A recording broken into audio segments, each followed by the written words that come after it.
na, Panginoon, dakilain siya sa kanyang mga kagawa sa buhay ng bawat isa. Mataas ang kanyang dakilang pangalan. Mataas sa kalwalatian. Hallelujah. Panginoon, sa iyo nararapat ang lahat ng bagay. To you belongs all the glory and honor. Sa iyo ang lahat ng kalwalatian sa umagang ito. Sa iyo ang lahat, hallelujah, buong puso na pasalamat ng iyong iglesia, ng iyong mga banal. Panginoon, pinupuri ka namin at pinapasalamatan sa umagang ito, O Diyos.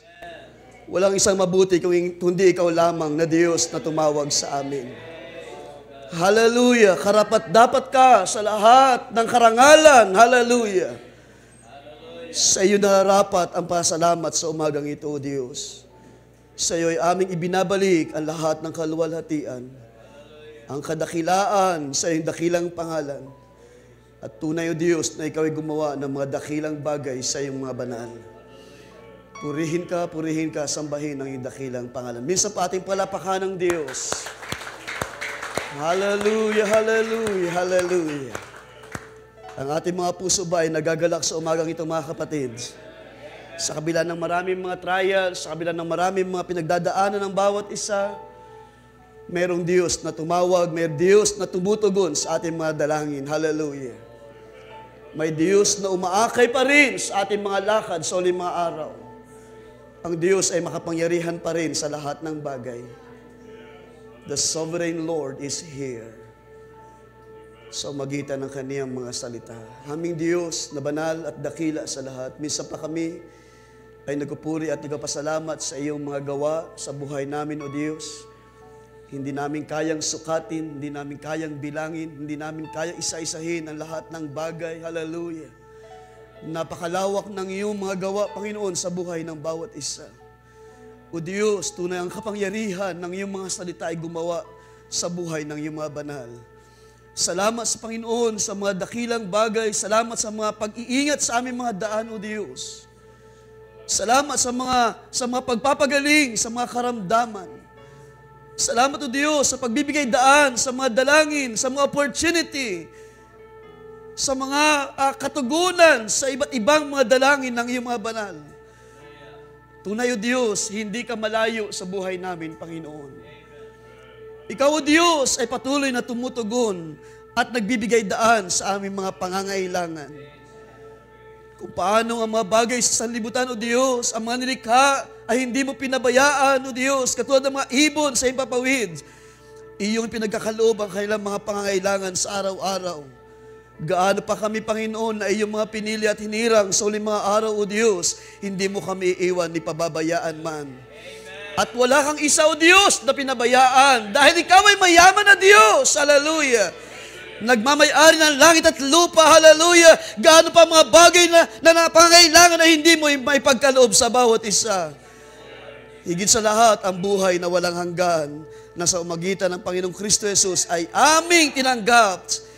Kapayapaan na mula sa Diyos, katwiran na mula sa Diyos. Hallelujah. Sa umagitan ng Panginoong Hesus ay aming nasumpungan ang lahat ng bagay. Purihin ka, Panginoon, sa umagang ito. Purihin ka sa mga awit, sa mga pasasalamat. Hallelujah. Ay binabalik namin sa iyo ang lahat ng bagay. Kalakip, O Diyos, ang panalangin ng isang kapatid, Brother Darwin, para sa kaniyang anak, si Vin. Nakagabi pa, Panginoon, ay inaapoy ng lagnats. May you bless the child, Lord, ng kagalingan. Panginoon, tapusin mo ang pagsusuka ng bata. Hallelujah, ang pagpapagal ng bata ay yung tinapos na. By faith, we believe, tinapos mo na ang kagalingan sa kaniyang anak, O Diyos, Brother Darwin. May you bless the child, Lord, with healing. Palakasin mo siya, Lord God, kasama ang sambahayan, Brother Darwin, Sister Shai, iyong pagpalain pa ng kalakasan, patuloy na paglago sa iyo, O Diyos, sa lahat ng bagay. Inaangkin namin ang lahat ng bagay na ito, O Diyos, sa iyo lamang. Sa iyo lamang mauwi ang lahat ng kaluwalhatian. Panginoon, muli sa umagang ito, ikaw ang aming Diyos na siyang buhay na gumagawa sa bawat isa. Isang muog, isang matibay na muog para sa amin, O Diyos. Nang sabi ng salita doon ay tumatakbo ang mga matuwid at sila ay naliligtas. Kaya sa umagang ito, Panginoon, we cry out, O God, may you bless your words sa aming kalagitnaan, O Diyos. Bayaan ang aming mga kaluluwa ay magtamo ng biyaya pa mula sa iyo, ng kalakasan at pagtatagumpay. Hallelujah. Karunungan at kaalaman sa iyong mga salita, sa iyong mga kalooban pa, O Diyos. Pagpalain ang bawat isa ng mga pangailangang makalangit, O Diyos. Salamat, hindi ka nagkulang ng mga material. At sa umagang ito, O Diyos, ang aming mga pangailangan sa mga makalangit na bagay ay iyo din naman ipagkaloob sa bawat isa sa umagang ito, O Diyos. Ikaw ang magbukas ng iyong mga kaisipan, ng iyong mga salita sa aming kalagitnaan.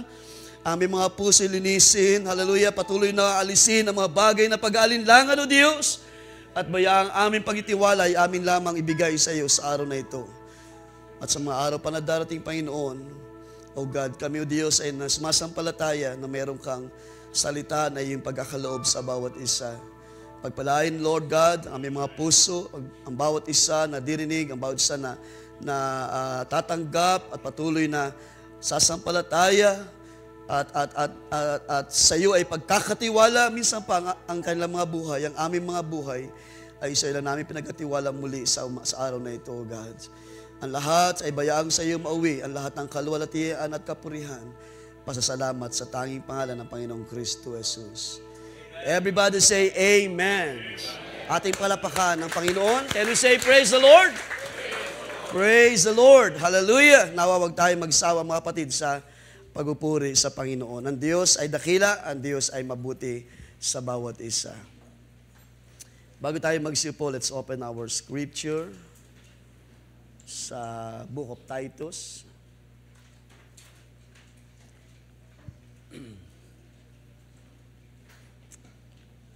Sa aklat ng Titus chapter 3.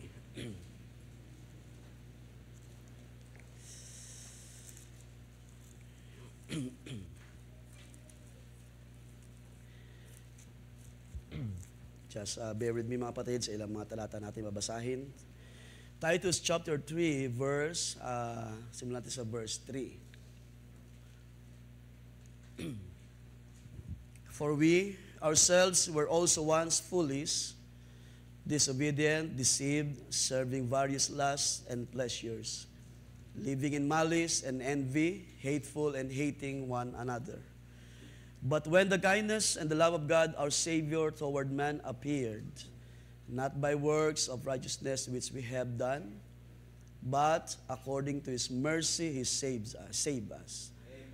Through the washing of regeneration and renewing of the Holy Spirit, whom He poured out on us abundantly through Jesus Christ our Savior, that having been justified by His grace, we should become heirs according to the hope of eternal life.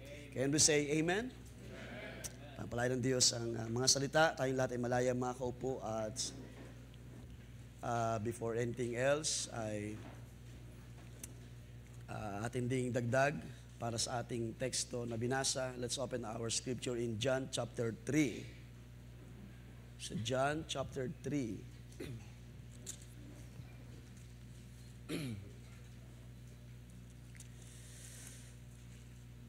So almost the same verses. Verse 3, familiar verses. Jesus answered and said to him, Most assuredly I say to you, unless one is born again, he cannot see the kingdom of God. And Nicodemus said to him, How can a man be born when he is old? Can he enter a second time into his mother's womb and be born?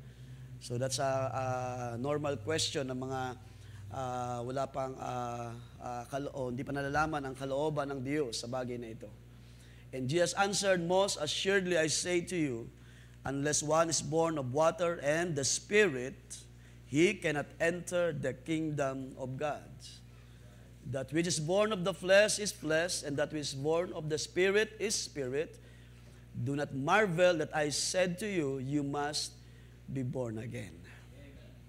Purihin ang Diyos sa kaniyang mga salita, mga kapatid, at ang Diyos ang magpala sa ilang mga bagay na inilagay niya sa inyong maliit na lingkod, at ang Diyos ang magdadag sa ilang mga bagay. At nais ko lang siguro magturo about sa bagay na ito. Ang ating paksa is a new birth. Pero bago yan, ay nais ko muna magbigay ng ilang mga announcement. I-advance ko ng announcement sa ating general meeting mamaya ng music. So, nawa ay walang absent sa mga part ng music ministry. At ito'y matagal na natin i-announce. At bago yun, after service ay baptism naman. At I hope na i-prepare ang ilang mga bagay na pangailangan. Tulad ng venue, hindi ko alam kung ano yung naging preparation. At sa ating beloved elder na mag-officiate mamaya. So, ang Diyos ang siyang patuloy na magpala pa, mag-bless ang mga kabataan na nag-decide to be baptized. At isa yun sa reason kung bakit gusto kong i-touch ang paksa na ito para kahit paano makatulong sa inyo at gayon din sa ating lahat. Na bagamat ito hindi na bago, but I believe may mga bagay na gusto pang ipakita ang Panginoon. I just want to greet also ang ilang mga, I think mostly mga kabataan na nag-celebrate ng kanilang mga kaarawan in the month of November. Marami sila. So, ang Diyos ang magpala sa buhay ninyo, sa patuloy na kalakasan at pagtatagumpay. Napakaganda ng sabi ni John, kayong mga kabataan, sabi doon, you overcome the world. Nandyan ba ang mga kabataan natin? You overcome the world. Yes, by the grace of God. At sa aming anak, si Kylie Grace and si Prince, magkasunod lang yung birthday nila. Halos magpangsabay sila. Naalala ko nung ipapanganak si Prince ay, yun nga, kinabukasan ay birthday ni Grace. Iniisip ko na makapaghintay sana, pero bago mag-midnight ay lumabas si Prince. So, hindi na talaga nagtapat. So, 8 and 9 sila magkasunod. Pero yung dalawa namin, si Hannah at si Jelisa, talaga nagsabay May 17. The same day sila pinanganak. The same date. At gayon din, pagbati sa ating youth leader, Karawan kahapon. Ang Diyos pa magpala sa iyo, kapatid, at sa patuloy na iyong pagpapagamit sa ministry, ang Diyos pa ang patuloy na magpalago sa maraming mga bagay. I just want to greet also, kung natuloy ang pag-attend, nandiyan ba Sister Jamel? Hindi siya natuloy, but maaring may ilang mga reason, but siya ay nagpaalam po sa akin, pero bago sa akin kay Pastor Joe, paalam siya na dito muna siya mag-service dahil mas malapit sa kanilang lugar. So, maaaring may ilang bahagi na nalalaman tayo sa pinagdaanan ng ating kapatid, but ating sasama sa prayer. She's welcome kung siya ay matuloy, maybe next Sunday, na makadalo sa ating gawain. So, pakamusta na lang siguro sa kanyang best friend, kay Sister Grace, kung ano yung naging dahilan bakit hindi siya nakapunta. But I believe she's ready na or prepared dahil nagpaalam na rin siya sa akin at siya ay nagalak na siya ay ma-welcome sa ating fellowship. So, Lord willing, maybe next Sunday. At gayon din sa isang brother. So, nandyan ba siya? Brother Jeff? Nandyan ba siya? Wala rin. So, hindi natin alam kung anong reason, Barcholo. Bakit hindi siya nakapunta. Kagabi ay kausap siya ni Barcholo at ilang mga bagay na kailangan mapag-usapan. At today sana, after service, ay plano ko rin siya makausap. So ating sama rin sa prayer. Nagdi-desire na makabalik. Totoo mga kapatid na hindi po talaga madali ang maglingkod sa Panginoon. At alam ninyo yan, alam ng bawat isa, hindi napakadali. Ang description ng Scripture, tayo ay pumapasok sa makipot na daan. Napakakipot ba mga kapatid? Nararamdaman nyo ba na maliit, masikip ang daan na ito? Maraming trials, maraming mga dapat na isaalang-alang, maraming mga bagay na dapat i-consider. Hindi madaling maabot ang kaluwalhatian. Pero salamat, may Diyos, may tumutulong sa atin para tayo makapagpatuloy sa pananampalataya. So, after service, baptism, and then siguro kung makapag-dismiss ng medyo mas maaga, ay right after service ay makapag-baptize, then pagbalik, preparation para sa meeting. So, gusto ko lang i-touch ang bagay nito mga kapatid at hindi na ito bago sa lahat, but for the sake sa mga nag-decide na magpabaptize. At sa atin din na naranasan na ang bagay na ito, at kung tayo ay totoo na nakaranas ng bagay na ito at nakapasok sa kaharian ng Diyos, naniniwala ko that you are enjoying the blessing. You're supposed to enjoy kung ano yung bagay na mayroon doon sa loob ng mga gawa ng Diyos. So, gusto ko kayong kumustahin. Kamusta naman po ang inyong mga buhay sa loob ng kaharian ng Diyos? Wala kayong reaction. Kumusta po ang inyong buhay sa loob ng mga gawa ng Diyos? Marami pong nagpapahayag, isang tabi natin yung sinasabi ng marami na ito yung kaharian ng Diyos. So gumawa sila ng paradise, ng isang natural na kagandahan sa lupa. Maraming mga puno, napakaganda ng mga landscaping ng mga garden, napakaganda ng mga establishment na itinayo. So alam niyo na yung tinutukoy ko, nasa Davao yan eh. And sabi nila, this is the kingdom. Pero hindi po yun ang pinapakita ng Scripture, mga kapatid, at ilang mga bagay na gusto ko rin tingnan na kailangan na dapat natin makonsider at sa atin na nasa loob ng kaharian ng Diyos, you're supposed to enjoy. Dapat kayo ay nag-enjoy sa mga bagay na ito. Kaya naman, kinamusta ko lang kayo at gusto ko lang ipakita sa inyo ng mga bagay na ito yung ating buhay bilang mga mananampalataya na tayo ay nag-enjoy sa mga gawa ng Diyos. Sa Romans chapter 14, familiar na verse, dahil dito pinakita ni Pablo sa atin kung ano yung kaharian ng Diyos. Because marami nga nagpapahayag nandito ang kaharian ng Diyos, nasa amin ang kaharian ng Diyos, at nagpapakilala sila na ito sa magitan ng mga gawa ng tao. Pero sabi diyan, for the kingdom of God is not a matter of eating and drinking. Sa version ng ESV. Sa King James Version, it's not meat and drink. But, sabi diyan, of righteousness and peace and joy in the Holy Spirit. So dito pa lang ay malinaw na pinapakita ni Pablo sa mga mananampalataya na hindi po ang kaharian ng Diyos ay hindi po tumutukoy sa anumang mga bagay sa natural. So wala itong kinalaman sa mga bagay na nakikita, nararamdaman, nahahawakan, naririnig at nalalasahan. Dahil ang sabi ni Pablo, ang kaharian ng Diyos ay katuwiran, kapayapaan, at kagalakan sa Espiritu Santo. Kaya nga tinanong ko kayo kanina, kumusta ang inyong karanasan? We're supposed to be enjoying sa mapayapa na buhay. Because napakagulo ng ating panahon. Sa isang mapayapa na buhay, sa paglakad sa katuwiran ng Diyos, at higit sa lahat, ay may kinalaman ang kaharian na ito sa joy in the Holy Ghost. Malawak itong pangsama pa din, pero may mga bagay lang ako na gustong i-drive. Well, actually, kung bakit ko tinouch to, because I want also to help sana kung natuloy ang ating kapatid Brother Jeff.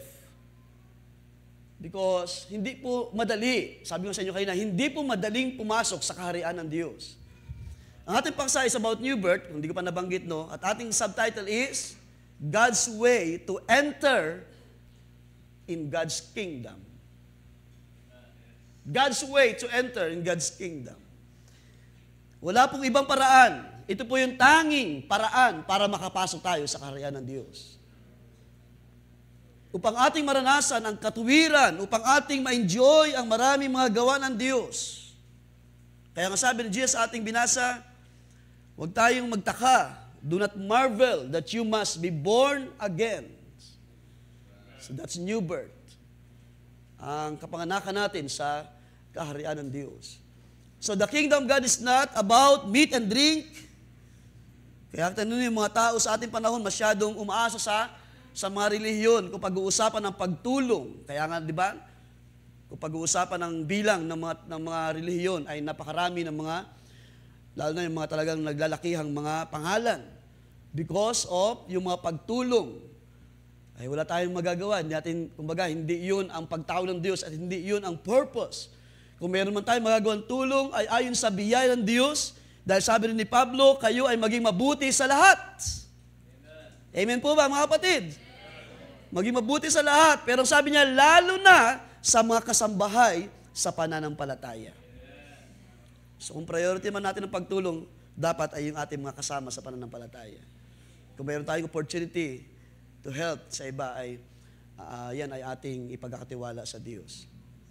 So it's not about meat and drink, but it's about God's righteousness, God's peace, and God's work through the Holy Spirit. Pero bago natin bigyan ng point ng ilang mga bagay tungkol doon, ay balikan natin ating teksto sa Titus chapter 3.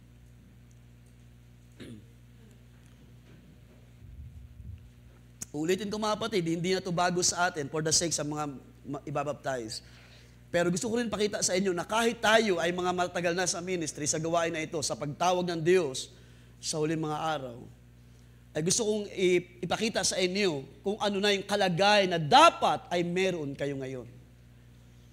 Because kung hindi pa tayo talaga totally nakaranas ng new birth, dahil hindi po ito nagtatapos sa baptism sa tubig, binasa natin by renewing, by the regeneration, or by washing. Sabi doon, ating balikan yung Titus chapter 3. Through the washing of regeneration and renewing of the Holy Spirit.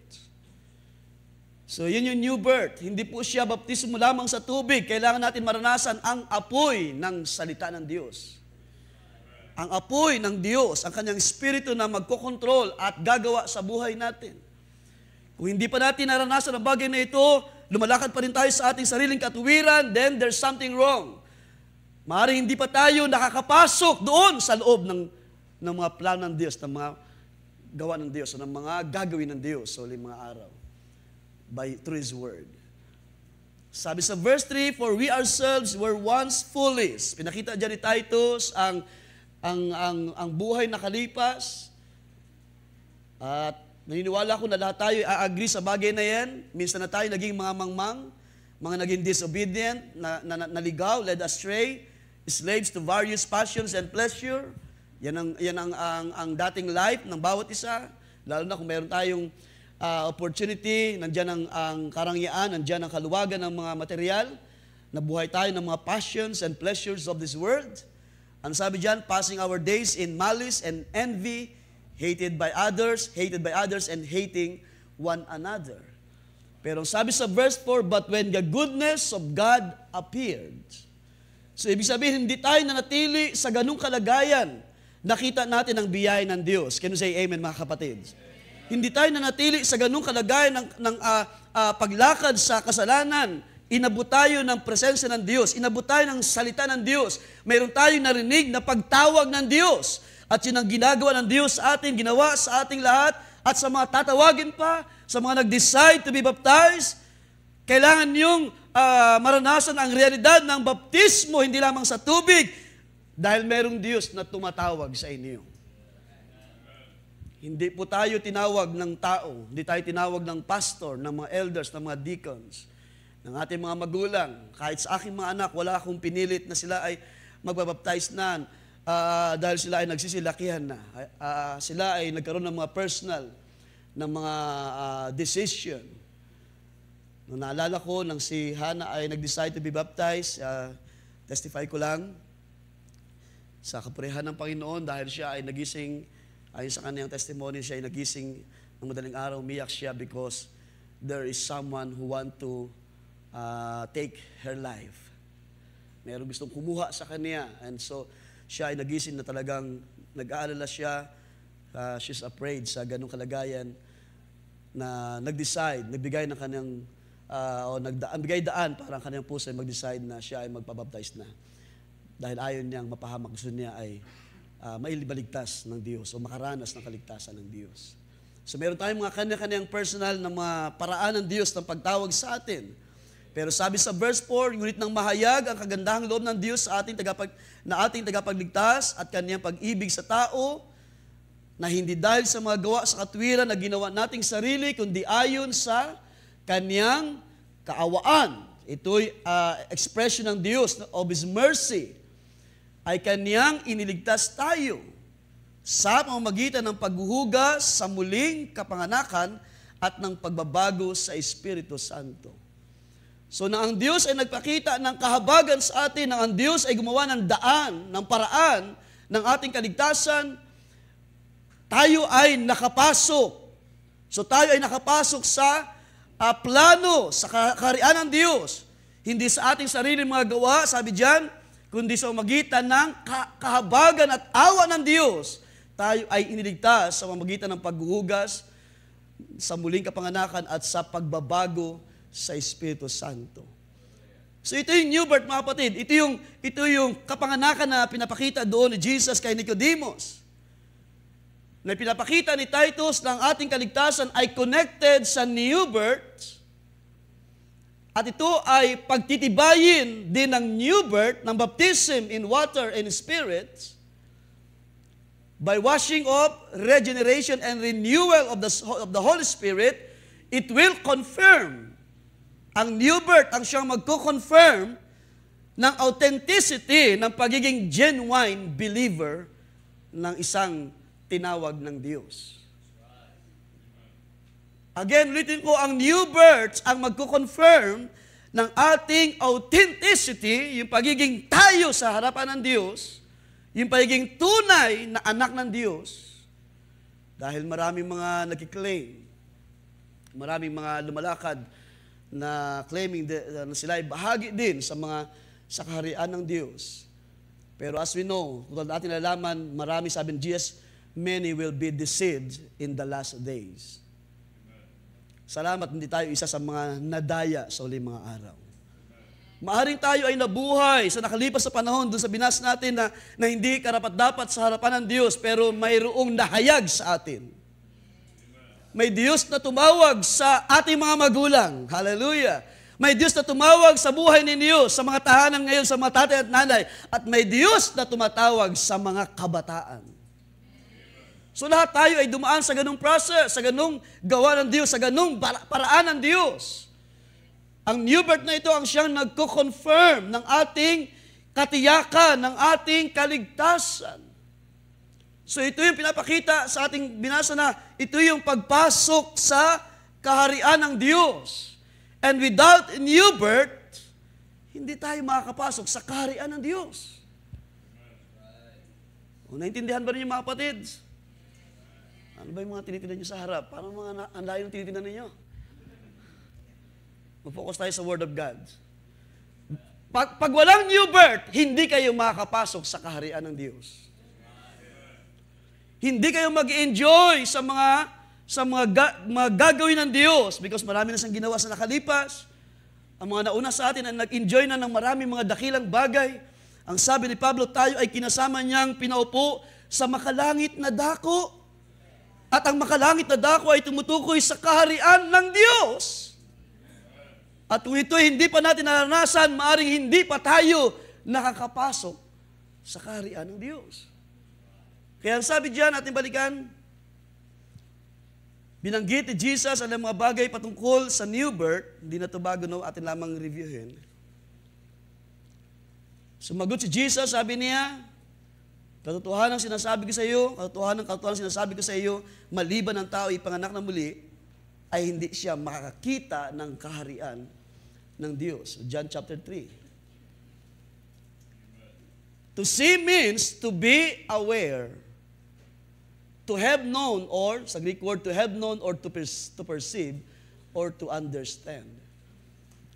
Kung hindi ka dadaan sa new birth, hindi ka magiging aware na mayroong katotohanan.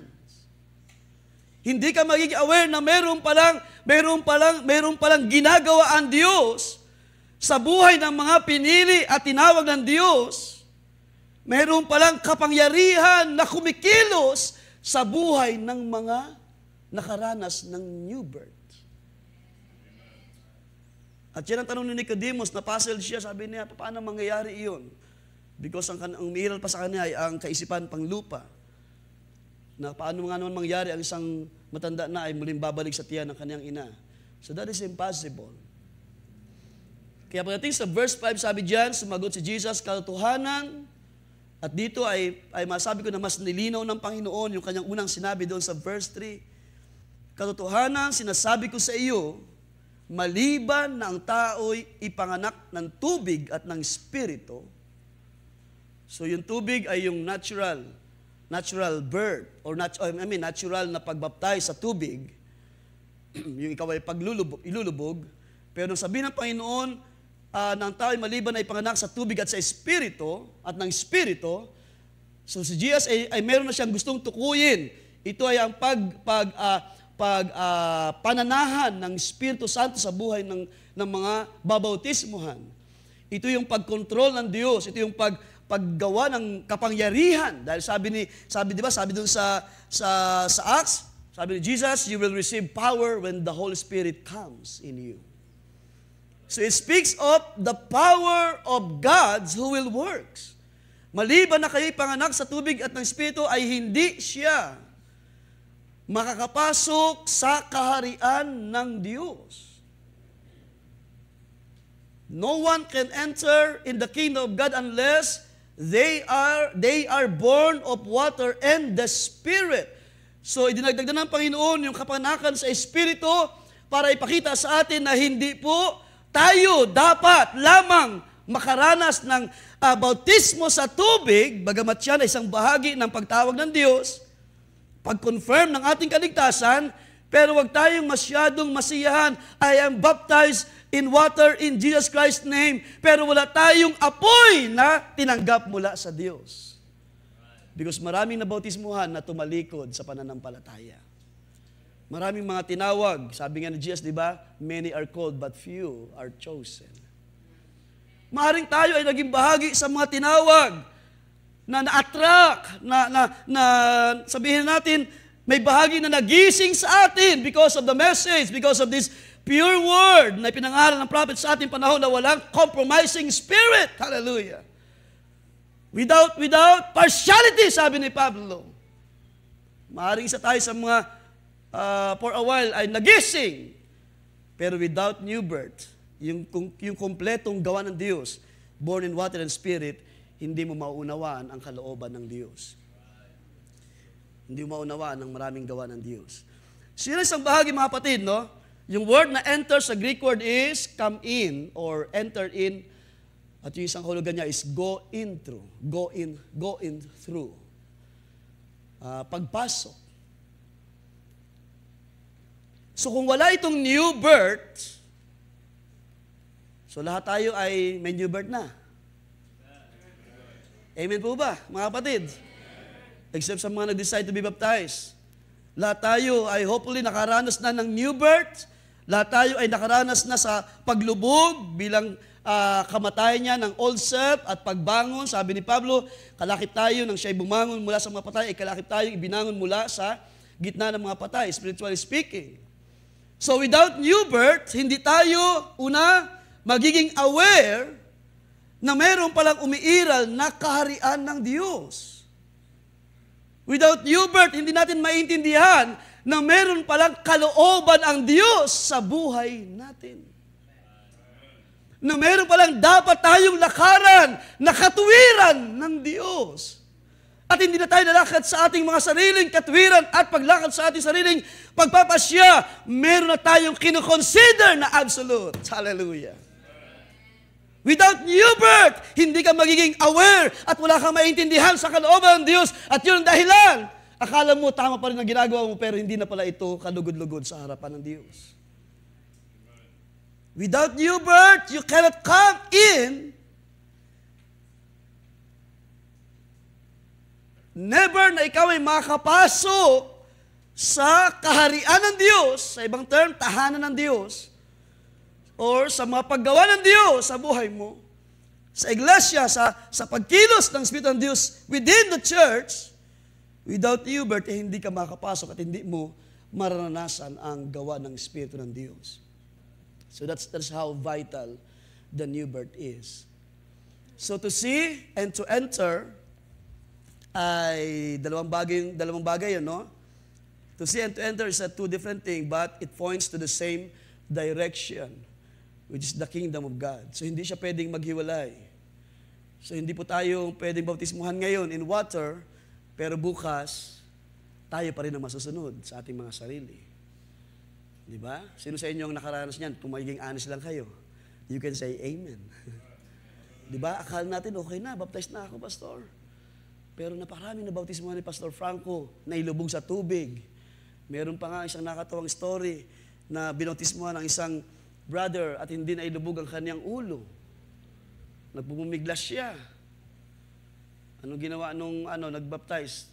Kailangan pa niyang patirin para ilubog siya, di ba? Pero I don't know kung nalubog nga yung ulo because ang kanyang head knowledge, ang kanyang kaisipan sa pansarili ay gano'n na lamang kung umakto siya. Seems like alam niya ang lahat ng maraming mga bagay. Pero without new birth, without these two things na pinakita sa atin ni Jesus, baptism in water at baptism in fire, kung wala ang bagay na ito, ang isang bagay na ito, because consider ko siya as one, na paraan ng Diyos. Kung hindi natin maranasan ang bagay na ito, mananatili tayong lalakad sa ating sariling katuwiran. Sa ating sariling mga pag-iisip, sa ating mga sariling pagpapasya. At yun ay pinapakita ni Jesus, ganun kahalaga, even Paul, sa mga sulat ni Pablo in si Titus, ay pinapakita, ganun kahalaga ang new birth sa buhay ng mga mananampalataya. Without it, you can never see and you can never enter into the kingdom of God. Kung walang new birth, ang tao ay hindi, sa pinakita ni Jesus, ang tao ay hindi makakaunawa sa mga gawa ng Diyos, generally speaking. Without new birth, tayo ay magiging katulad ng mga Pharisees and Sadducees sa panahon ni Jesus, na nang si Jesus ay nasa lupa pa sa kanyang ministry, ay pinakita ng Panginoon at nakita niya ang puso ng marami sa mga panahon na iyon. Kanyang sinaway ang mga mapagkunwaring espiritu. Kanyang sinaway ang mga hindi talaga nagtatapat sa Diyos, masunurin sa kautusan. Yet sabi ni Jesus, their heart is far from me. Ang kanilang mga labi ay napakalapit sa akin. At wag nating gagawin ang bagay na yun, mga kapatid, na in praise and worship ay masyado tayong malapit sa Diyos, pero your life ay nagpapakita na kayo ay malayo sa kalooban ng Diyos. Because hindi tayo magiging iba sa panahon na yun ni Jesus. Ating punta ng Matthew 13, hindi tayo magiging iba sa mga panahon na yun. Anong sabi rito? Tingnan ko lang itong bahagi na ito. Matthew 13, sa verse 11, ilang mga verse na familiar din, no? Para ipakita sa atin kung ano yung kalagayan ng mga tao na nabubuhay sa labas ng salita ng Diyos.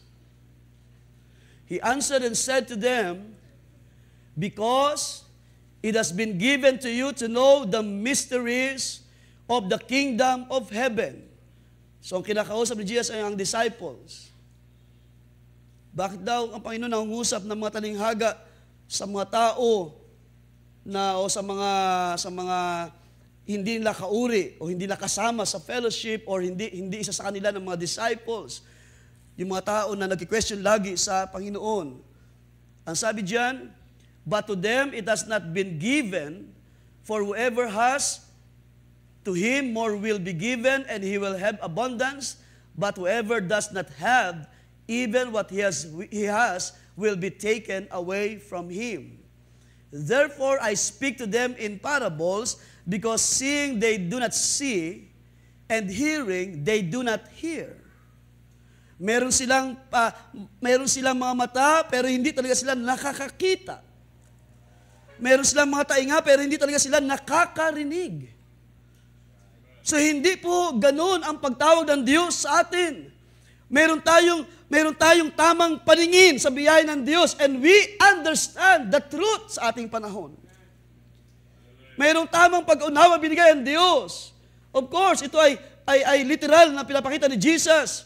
Pero pagdating sa spiritual na bagay, ang mga tao ito ay mayroong paningin, yet they do not understand.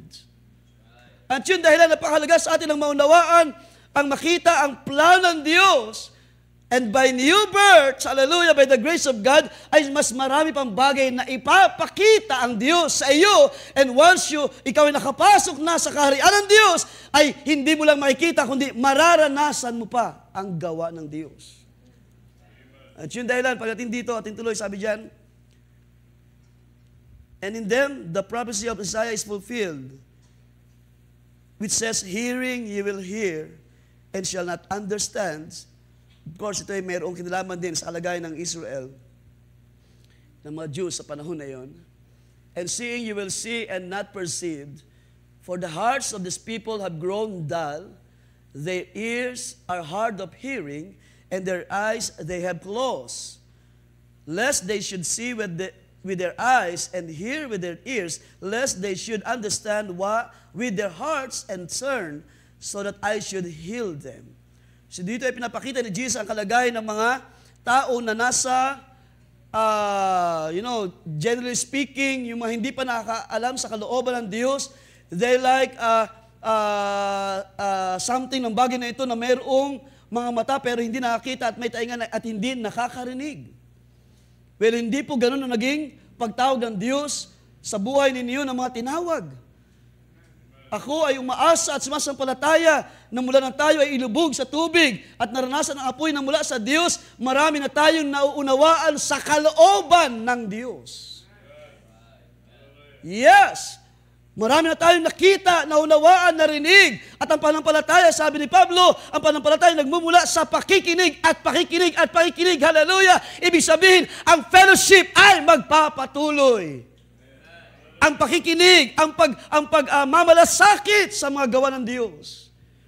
Ang pagtitiis sa maraming mga bagay, hallelujah, ay maging bahagi ng iyong paglakad sa panampalataya at hindi katulad ng mga tao ito na wala silang nararamdaman, wala silang nakikita, wala silang naunawaan because hindi ngayon ang pagtawag nila. But sabi ni Jesus sa verse 16, sabi diyan, but blessed are your eyes. Hallelujah. Sino nagpapasalamat sa umagang ito, mga kapatid? But blessed are your eyes, for they see, and your ears, for they hear. Mapalad ka kapag meron ka narinig at nakita, hallelujah, and eventually nakapasok sa kalooban ng Diyos. Hallelujah! At doon ay ma-enjoy mo, makikita mo ang maraming mga bagay pa na inihanda ng Diyos. Ang sabi ni John, reserved for us. Hallelujah! Revealed in our days. Reserved for us. Sabi doon, at inihanda sa mga sumampalataya. At ngayon ay nahayag sa ating panahon. So without new birth, ay hindi natin maunawaan at hindi tayo makapasok sa kaharian ng Diyos. At dito pinakita ni Jesus, yung mga nasa labas ng kaharian ng Diyos ay hindi talaga makakaunawa sa mga plano at sa mga bagay na inihanda ng Diyos sa inaharap. Kaya nga pagdating sa resurrection, marami ang hindi sumampalataya. Pagdating sa kabanalan, ganun din. Pagdating sa paglakad sa katuwiran ng Diyos, ay ganun din. Hindi sila prepared, hindi sila aware na ang Kristo ay pumarito para dalhin ang kaharian ng Diyos. Hindi para lamang magpakain ng 5,000 people. Katulad natin nakita one time sa na-share. So I hope sa umagang ito, hindi dahil sa mga material na bagay kung bakit tayo nandito ngayon at naglilingkod sa Diyos. Hallelujah! Sino ang magsasabi ng amen sa umagang ito?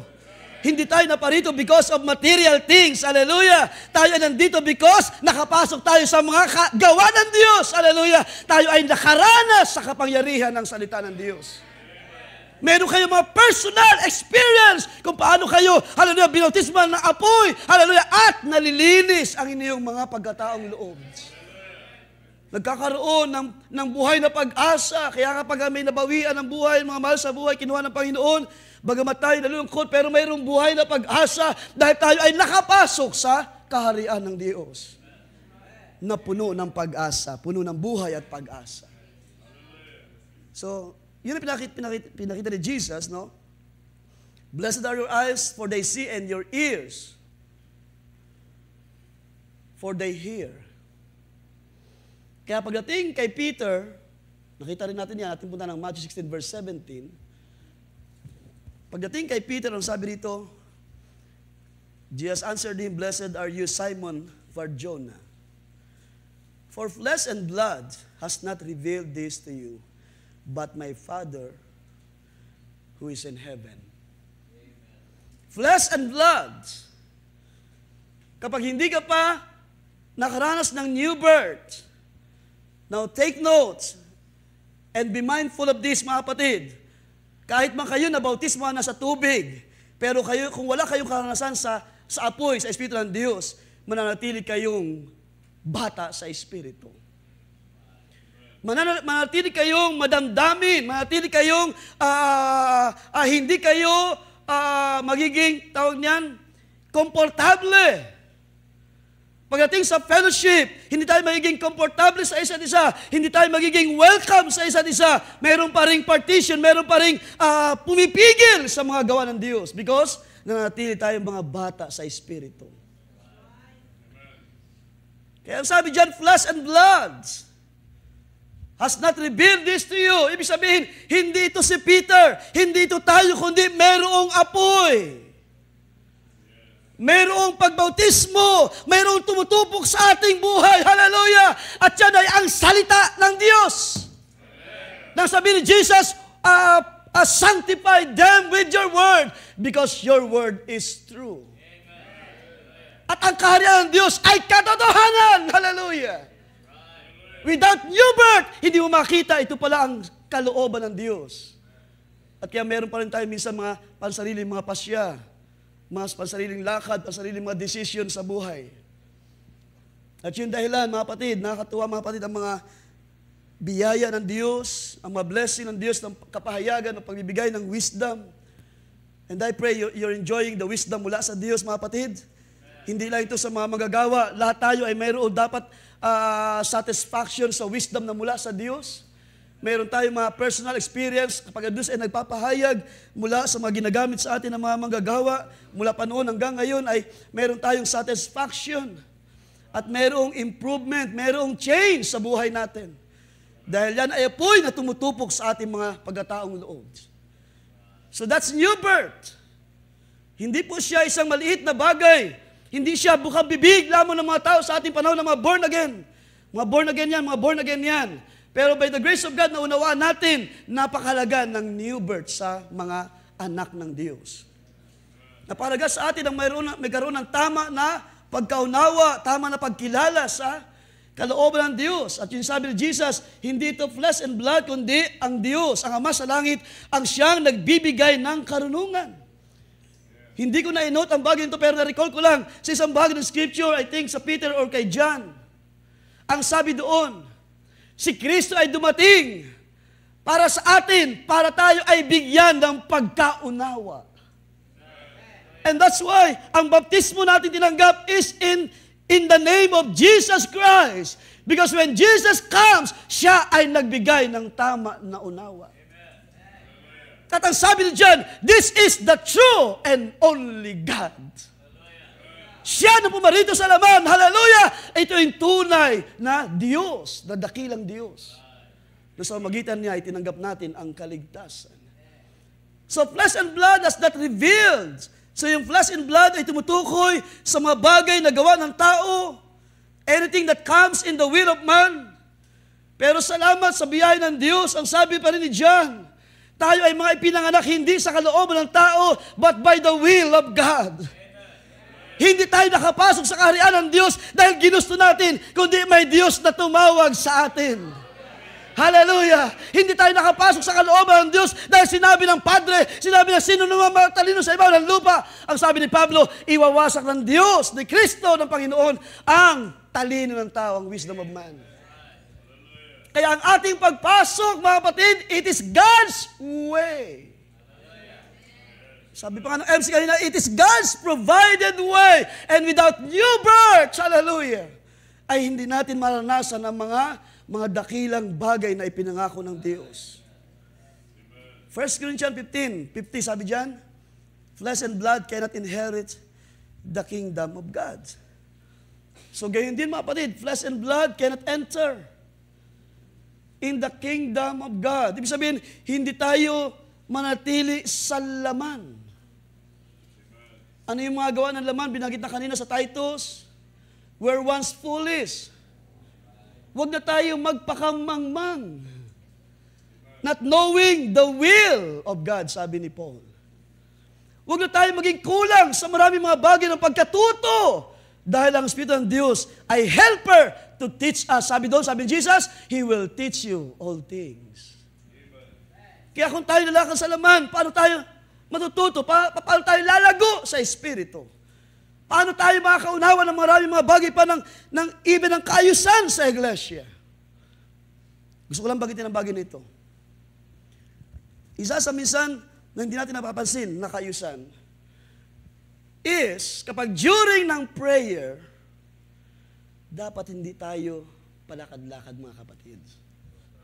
Nakita niyo kung paanong igalan ng mga tao kahit man tayo. Once natin marinig ang national anthem, kahit ako personally, to be honest, pag sinusundo ko si Prince or ihahatid umaga, bukas umaga yung flag ceremony. Bago ko siya bitawan, tumitigil talaga kami ng pagkilos, tumatayo kami dun sa harap ng gate until matapos yung pag-awit. To give respect. At ganoon din sa ministry, sa gawain. Wag tayong, minsan isip natin, pag nag-pray na si pastor, si elder, saka na ako mag-CR. No. Huwag natin sasabayan ng panalangin, maging obedient tayo and respectful. Kapag tayo ay nasa prayer time. So minsan kapag nanalangin, para hindi makita, nahiya siguro tayo, o yung mga katabi natin doon na nag-pray, ay masagi pa natin, kakalabitin pa natin, or, excuse me sis, we're praying, we're tawag niyan, talking sa Diyos, tayo kumakausap sa Panginoon, meditating. So ang proper is, just wait to finish the prayer. Doon lang tayo muna sa likod, standby, manalangin din. Then pagtapos ng prayer, pag nag-amen ang leader, then saka tayo punta sa ating mga upuan. Huwag natin sabayan ang ginagawa ng Espiritu ng Diyos. Sabi ni Pablo, gawin yung lahat ng bagay na may kaayusan at nararapat. Di ba? Kung praise and worship ay ganun din sana, pero it's alright, pwede naman yun. Mag-sneak in, dahan-dahan lang para hindi tayo maka-istorbo. Pero pag pag-usapan ng panalangin ay isang masabi ko na isang maayos kung tayo ay lahat ay nananalangin muna bago natin gawin ang maraming mga bagay. At meron pa akong gusto idagdag. Mga kapatid, this coming, ito yung nadama ko na gawin ulit sa mga kabataan ng LCM, another series ng LCM. Lord willing, by January, natin paabutin ng February para hindi na tumapat sa Valentine's Day.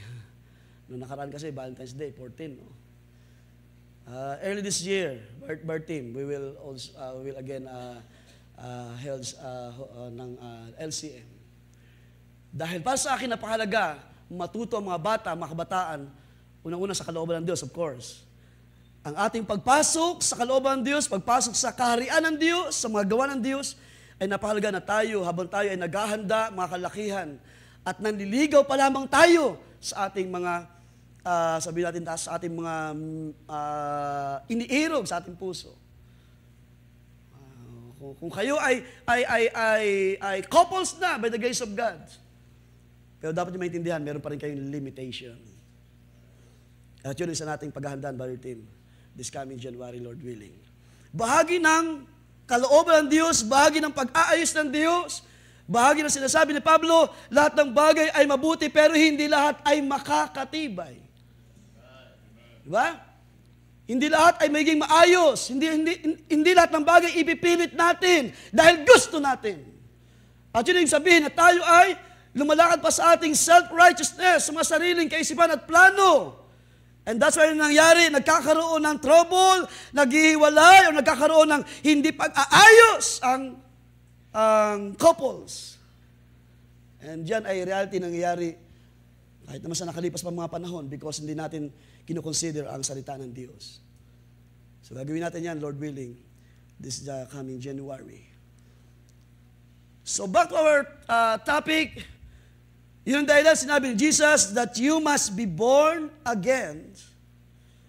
Dahil sa loob ng kaharian ng Diyos ay mayroong Diyos, may Ama sa langit na nagbubukas ng mga kapahayagan. And without it, hindi tayo or without it, tayo ay magkukulang ng maraming kapahayagan na mula sa Diyos. Tayo ay manatiling mga foolish, mga mangmang sa kabanalan, walang unawa pagdating sa kaayusan, walang unawa pagdating sa divine love, walang karanasan sa kapangyarihan ng Espiritu ng Diyos. Kung tayo man ay mga kabataan, mga magulang na, lahat tayo ay dapat dumaan sa ganong process, sa ganong paraan ng Diyos. Hindi tayo magiging exempted because tayo ay marunong na tao, matalinong tao. Naalala ko na one time, ang sabi ng isang brother na ito, Pastor Franco, ako ay isang, ano sabi doon? Ako ay isang, tawag niyan, sibilisadong tao. Would you imagine?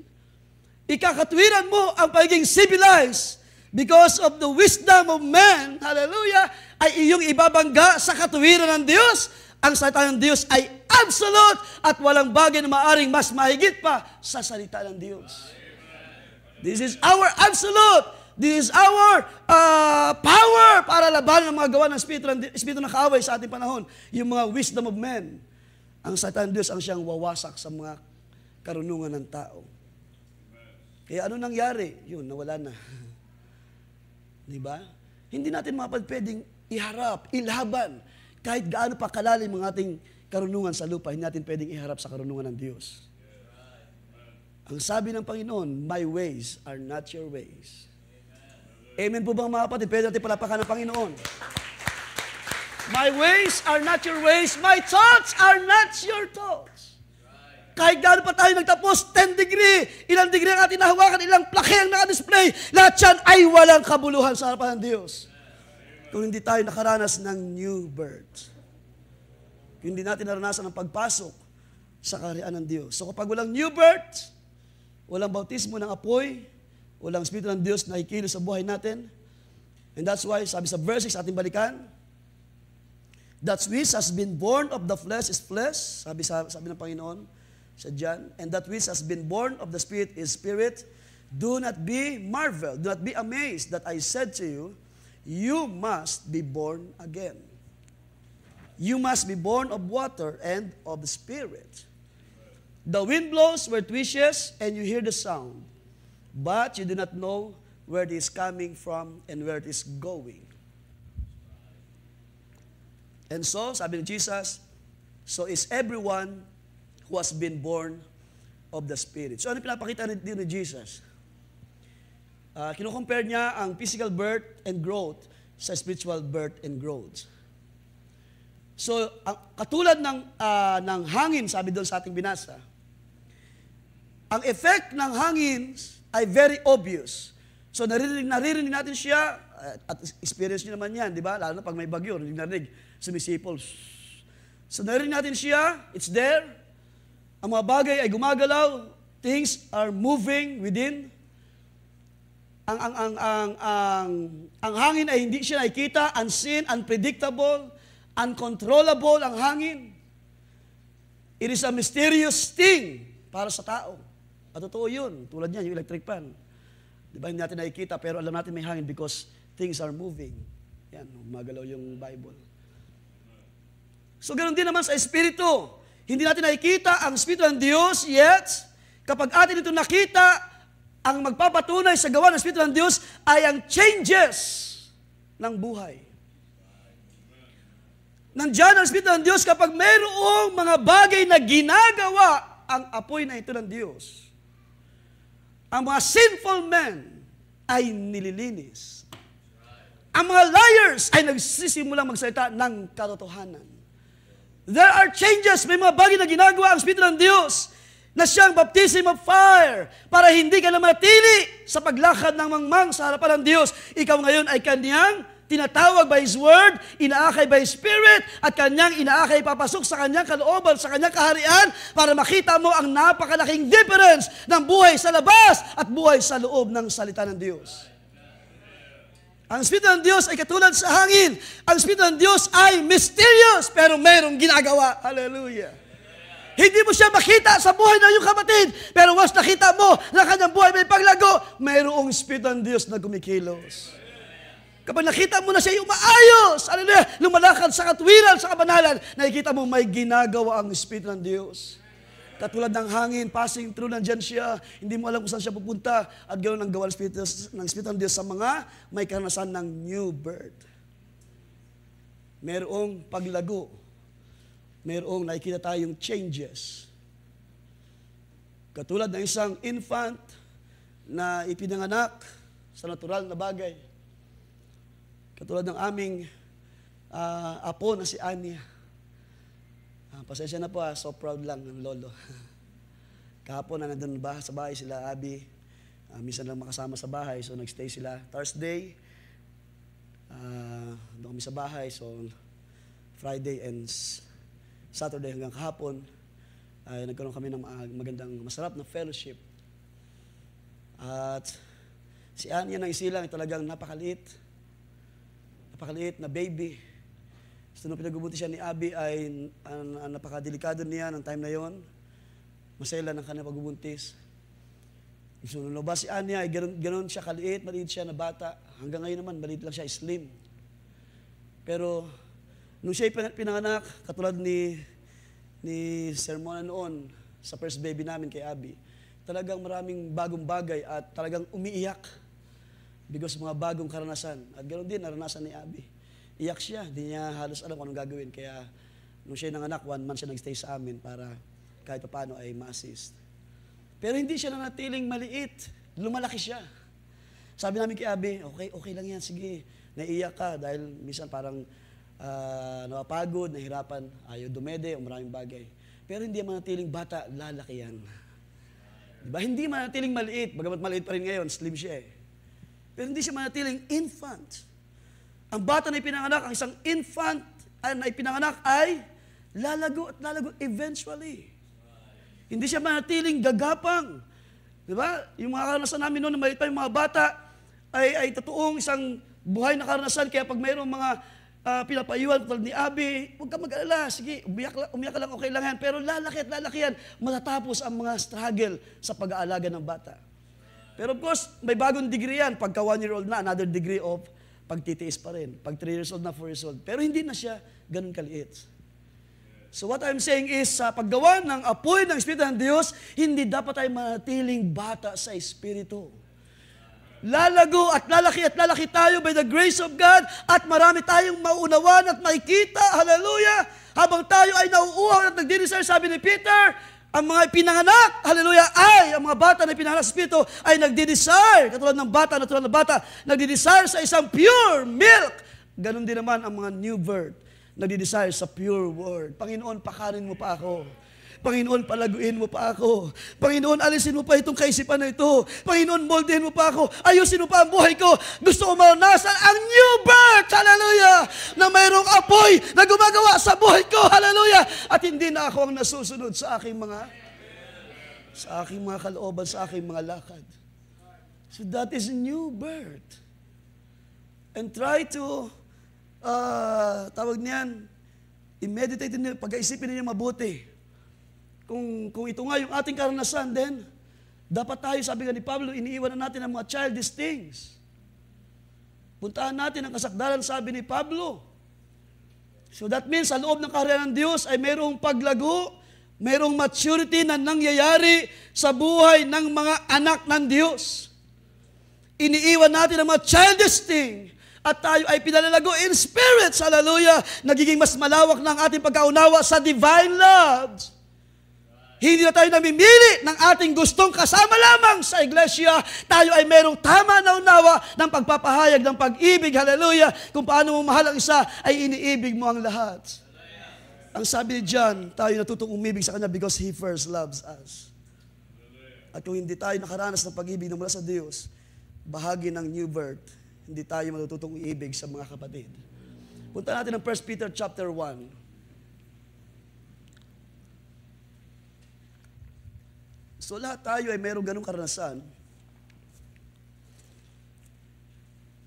Kaya ito'y napakalaga, lalo na sa mga nag-decide to be baptized.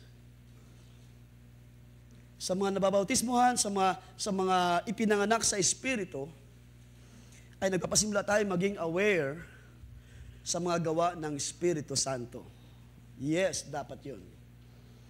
Sa atin na nakaranas na ng new birth, ulitin ko, sa inyo na nakaranas na ng new birth, dapat kayo ay aware na sa maraming mga bagay na ginagawa ng Espiritu ng Diyos.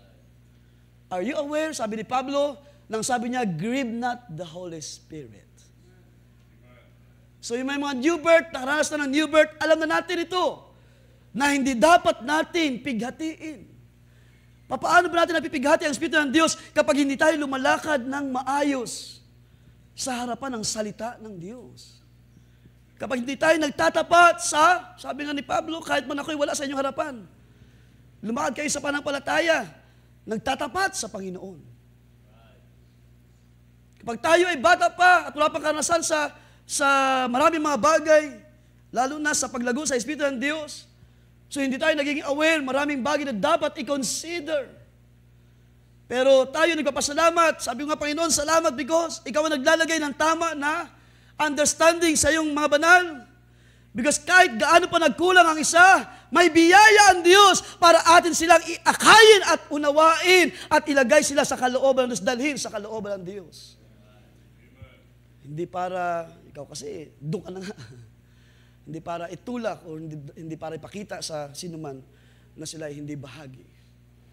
1 Peter chapter 1 verse 3, Blessed be the God and Father of our Lord Jesus Christ, who according to His great mercy has caused us to be born again to a living hope through the resurrection of Jesus Christ from the dead. Sabi diyan, to obtain an inheritance which is imperishable. So tayo ay ipinanganak na muli sa isang buhay na pag-asa. Para ano? Para ating maranasan ng mga bagay na imperishable. Nandyan ba kayo mga kapatid? Para hindi na tayo lumakad at dumepende pa sa mga bagay na nahihipo ng kamay, nakikita ng mata, at naririnig ng tainga, at nalalasahan ng ating mga labi. Dapat ang ating pananampalataya lumakad sa salita ng Diyos. May pag-asa, there's a living hope, hallelujah, ahead, hallelujah, na mayroong grace, may biyaya ang Diyos sa kabila ng maraming trial sa tahanan, hallelujah, at maraming mga pagkukulang ng maraming mga bagay, may Diyos, hallelujah, na Jehovah Jireh, naggagawa ng maraming mga bagay. Ano yan? Ipinanganak ka sa kaharian na ang mga bagay ay imperishable.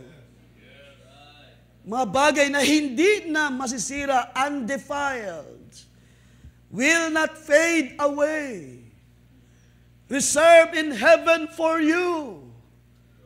You see? Kaya nga ang new birth ay ang Diyos, ang may panukala, ang Diyos, ang nagbigay daan, ang paraan ito ng Diyos. Hindi paraan ng tao. Dahil ang pupuntahan mo ay ang mga bagay na espesyal sa harapan ng Diyos. Hallelujah! Mga bagay na hindi mabubulok, hindi masisira, hallelujah, at wala ng katapusan ng mga bagay. Pero sa labas ng kaharian, nandyan ang kabulukan. Nandyan ang kaguluhan. Nandyan ang walang kapayapaan na tahanan. Walang kaayusan na tahanan. Pero salamat po rin ng Diyos na ako'y makapasok sa salita ng Diyos. Hallelujah! Nakita ko ang kapayapaan na aking hinahanap. Hallelujah! Glory! Hallelujah! Because ang kaharian ng Diyos ay kapayapaan na mula sa Diyos. Katuwiran na mula sa Diyos at kagalakan sa Espiritu Santo.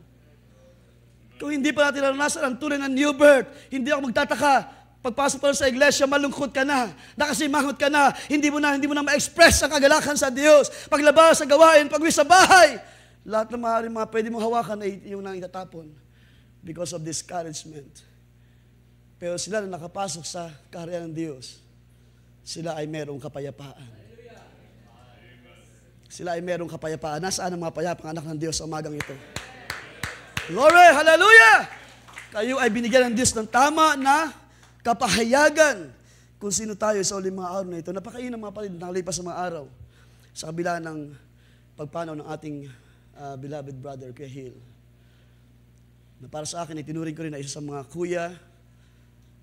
Sabi nga sa aking nabanggit one time, tiningala ko rin because of his eagerness, kagalakan niya ng kahit may edad na siya ng time na yun, ay makibahagi sa gawain ng young people. Nagpatuloy sa pananampalataya, maraming mga struggle sa family, hindi naman yan lingid sa ating lahat. Wala nga silang anak na kinikilala na talagang galing sa sa tadyang ng ating mahal na kapatid. Pero maraming pinalit ng Diyos ng mga anak, mga pamangkin, mga bata. At more than that, ay nag-exceed ang blessing ng Diyos. Sa ministry, ginamit ang buhay niya. Naging bahagi siya ng kitchen ministry sa naparami ng mga camp meetings natin noon. Kahit hirap na rin, pagal na rin sa physical na kalagayan. Pero yun nga yung larawan na pinapakita ni Peter. Ang mga nakapasok sa kaharian ng Diyos ay mararanasan nila yung mga bagay na hindi na masisira. Sabi diyan, who are protected by the power of God through faith for a salvation ready to be revealed in the last time. So ano itong living hope sa mga nakapasok sa kaharian ng Diyos? Hindi pag-asa na ibinibigay ng tao na katulad ng naaresto na disappointed son of God, sabi nila. Na walang isang tiyak na pag-asa. Ang nakikita lamang nila yung tao at nila nakita yung kapangyarihan ng Espiritu ng Diyos. Ano sabi ni Pablo? Tinanggap niyo ang word, ang pure word na mayroong kapangyarihan. In spirit and in truth, hallelujah, hindi niyo tinanggap na salita ng tao lamang, kundi katotohanan na salita ng Diyos. Kaya yung ating pagpasok ay isang realidad na karanasan. It is a genuine experience, hallelujah, ng mga anak ng Diyos na nakapasok sa kapangyarihan ng salita. And that's why, nung tayo makapasok sa bagay na ito, tayo ay binigyan ng Diyos ng iba yung kalakasan para ating labanan ang mga gawa ng kaaway. Ang sabi ito, in this you greatly rejoice, even though now, for a little while, if necessary, kung kinakailangan, at yan naman ang ating karanasan, you have been distressed by various trials. Pero huwag ka mag-aalala, nasa loob ka na ng kaharian ng Diyos. Meron ka ng protection na mula sa Diyos. May biyaya ang Diyos para sa iyo. Nung libing si Kuya Hill, karoon kami ng konting sharing ni Brother Ronald sa biyaya ng Panginoon. Ay nagagalak siya. Sabi niya, I'm still here by the grace of God. Napalain ng Panginoon ang ating kapatid ng kalakasan pa. Sabi niya, marami ng sakuna na aking naranasan. Kung tuusin, pwede na akong kunin ng Panginoon sa mga nakalipas ng mga sakuna. But I'm still here by the grace of God. Andiyan pa rin siya, malakas, pinalalakas. Kung kinakailangan, hallelujah, sabi ni Peter, nandyan ang mga various trials, so that the proof of your faith, being more precious than gold which perishes, though tested by fire, may be found to result in praise. Hallelujah. Ibig sabihin, ang iyong panampalataya sa Diyos sa magitan ni Kristo ay hindi mawawalan ng kabuluhan. Ito ay hahantong sa dulo, sa kapurihan at kalwalhatian ng Diyos. Hallelujah. Sabi diyan, to result in praise, in glory, and honor at the revelation of Jesus Christ. Sa panahon, sa araw na ang Panginoon ay mahayag. Tayo ay sasalubong sa alapaap, sa kanyang kalwalhatian, sabi ng salita ng Diyos. Yun yung panahon na ang lahat ng bagay, ang ating panampalataya sa Diyos ay mauuwi sa papuri, kalwalhatian at karangalan. And though you have not seen Him, you love Him. Mahal ba natin ang Panginoon, mga kapatid? And though you not see Him now, but believe in Him. Hallelujah. You greatly rejoice with joy inexpressible and full of glory, obtaining as the outcome of your faith, the salvation of your souls. So dito pinapakita din ni Peter na itong new birth, na siyang ating pagpasok sa kaharian ng Diyos. By the way, maging tapat lang tayo sa Panginoon na kayo ngayon ay mayroong tiyak na pag-asa. Na kayo ngayon ay nabubuhay. Sino sa mga ito nabubuhay? Sa buhay na pag-asa. Na tayo ay mayroong tiyak na pag-asa sa loob ng kaharian ng Diyos. Na hindi na tayo nangangapa at lagi nag-iisip at nag-aalala sa maraming mga bagay. It's all right na maaari tayo minsan, hallelujah, nakakaramdam ng pag-aalala. Pero tiyakin mo lamang na ikaw ay nasa loob ng salita ng Diyos, sa kaharian ng Diyos, dahil meron dong katiyakan. Hallelujah! Sa loob ng salita ng Diyos ay mayroong living hope. Hallelujah! Na kahit andyan, araw-araw ang mga trials, ang mga gawa ng kaaway, pero ikaw ay protected ng salita ng Diyos. By Diyos na umaakay sa iyo. Hallelujah! Ikaw ay gustong palabasin ng dyablo sa kaharian ng Panginoon, pero ang Diyos ay malakas para ikaw ay ingatan. Hallelujah. So by new birth, hallelujah, you can now enter into the kingdom at doon sa loob ay nakikita mo ang isang buhay na pag-asa. Doon sa mga salita ng Diyos ay nakikita mo ang mga bagay na pangako ng Diyos, ang mana na hindi maisira, nandun ang mga greatest promises ng Diyos, hallelujah, ay unti-unti nakikita mo at naahayag sa iyo, hallelujah, hanggang sa sinasabi mo na sa iyong puso, wala nang dahilan para tumalikod pa. Wala nang dahilan para bumalik, hallelujah, sa kamangmangan, hallelujah. Wala nang dahilan para bumalik pa ako sa mga gawa ng sanlibutan dahil nakita ko na ang kabutihan ng Diyos sa akin. Hallelujah. So ganun po kahalaga ang new birth, mga kapatid. Nang sabihin ni Titus, were once foolish, but when the grace of God appeared. Because of the new birth, because of, ito yung daan ng Diyos, because ang Diyos ay gumawa ng paraan. Sabi dyan, verse 4, balikan natin, ngunit nang mahayag ang kagandahang loob ng Diyos. Yan. Nahayag na ba sa atin ang kagandahang loob ng Diyos? Pero bakit kulang ang inyong mga papuri at pasalamat sa Panginoon? Kung tunay na nahayag na sa atin ang kadakilaan ng Diyos, huwag niyong tipirin ang papuri. Huwag niyong tipirin ang pasalamat, awitan niyo siya. Pasalamatan niyo siya. Hallelujah. Ipakita niyo sa Panginoon ang kagalakan, ang pag-ibig sa Kanya, dahil siya'y unang umibig sa atin at hindi Kanya pinabayaan kailanman. Hallelujah. Ang Diyos ay gumawa ng paraan. This is my way. This is God's way. Hallelujah. Ang new birth, ang tanging paraan para maunawaan natin ang plano ng Diyos. Para makita natin ang mga gawa pa ng Diyos at gagawin sa ating panahon. At totoo na napakaiksi na ng panahon na lagi nyo narinig. And if you believe it, yan ay katotohanan, yan ay nangyayari sa ating panahon. Huwag na natin hintayin pa mag-World War III. Panginoon, pag nagkaroon talaga ng World War III, doon na talaga ako maglilingkod sa iyo, Panginoon. Sabi ng salita ng Panginoon, today, if you will hear His voice, huwag mo nang pagmatigasin. Kaya pagpalain ng Diyos ang mga nagpasya. Taas kang kamay, mga nagpasya to decide to be baptized. Brother Mark, Goloyogo, ating palapakan ng Panginoon, mga kapatid. Sino pa? Isang brother. Meron pa, isang brother. Wala dyan? Sister, anong pangalan? Sister Mariel. Ating palapakan ng Panginoon, mga kapatid. At sister, Stephanie. Sa tatlo lang sila, tatlo. Birth team, tatlo lang sila. Mayroon pa isang alam ko, si brother. Sino? John Peter. John Peter, God bless you. Ating palapakan ng Panginoon. So, siya po ay pamangkin ni Sister Felisa. Sister Felisa, andyan? Wala. Andyan siya? Andyan sa Sunday school. So, siya ay pamangkin ni Sister Felisa. At niniwala ko, mga kapatid, na ang salita ng Diyos ay mayroong ginagawa sa inyo. Hindi ko rin ma-imagine, one time sabi ko, kamusta? Itong brother na ito, na nasa summer yata kami nun. Hindi ko ma-imagine kung paano niya ginawa, kung paano siya nag-decide to come here sa church, sa layo at sa kalagayan niya. Sabi ko, Sister Felisa, nagawa niya yun. Nung wala siyang kasama. Sabi niya, Pastor, yun po yung kanyang kagalakan. Well, para sa akin, may ginagawa ang salita ng Diyos sa inyo. Sa mga nagde-decide, sa mga nakakita, sa mga ginigising na ng Diyos, ang Espiritu, it's about time. Hallelujah! Kailangan nang ibigay ng Diyos o kailangan nang makita natin. Ang tanging paraan is new birth para masigit natin ma-enjoy. Marami pang plano ang Diyos sa buhay natin. Marami pang gagawin ang Diyos sa mga bagay na hinaharap. Hallelujah! So ano itong new birth na ito? It is a total change.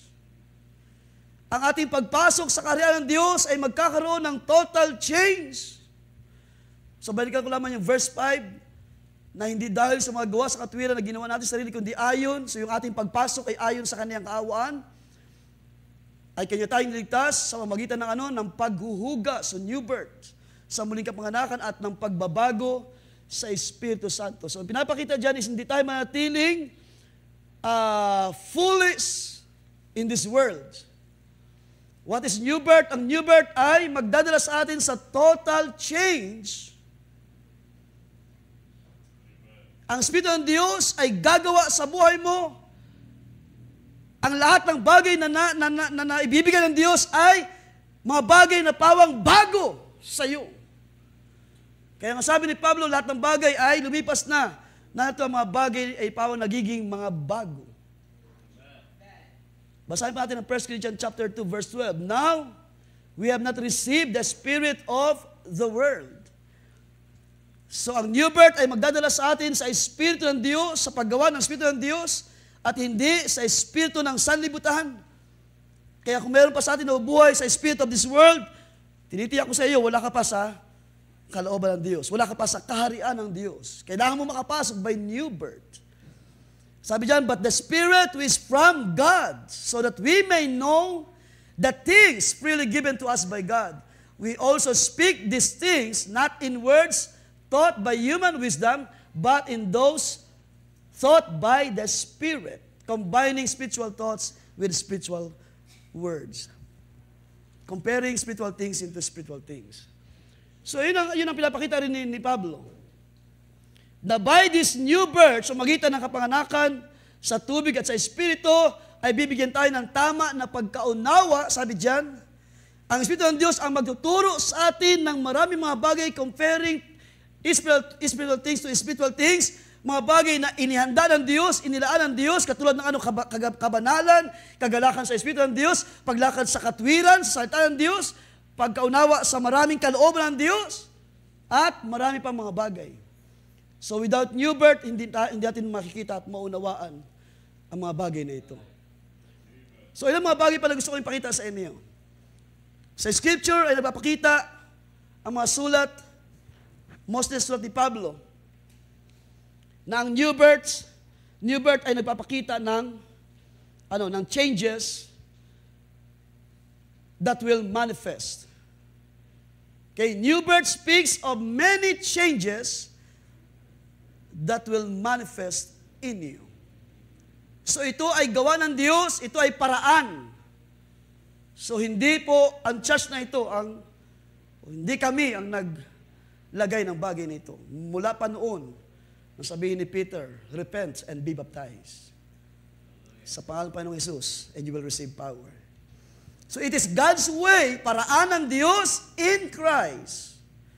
2 Corinthians 5:17, I think kinote ko na kanina, pero basahin ko lang ulit. Therefore, if anyone is in Christ, this person, sabi dyan, that you are a new creation. The old things pass away, behold, new things have come. So it is possible na mabuhay ka pa sa old self. Pagdating ng new birth, o pag naranasan mo ang new birth, hindi ka na mabubuhay sa labas, kundi sa loob ng gawa ng Espiritu ng Diyos. Galatians 6:15, for neither is circumcision anything, nor in circumcision, but a new creation.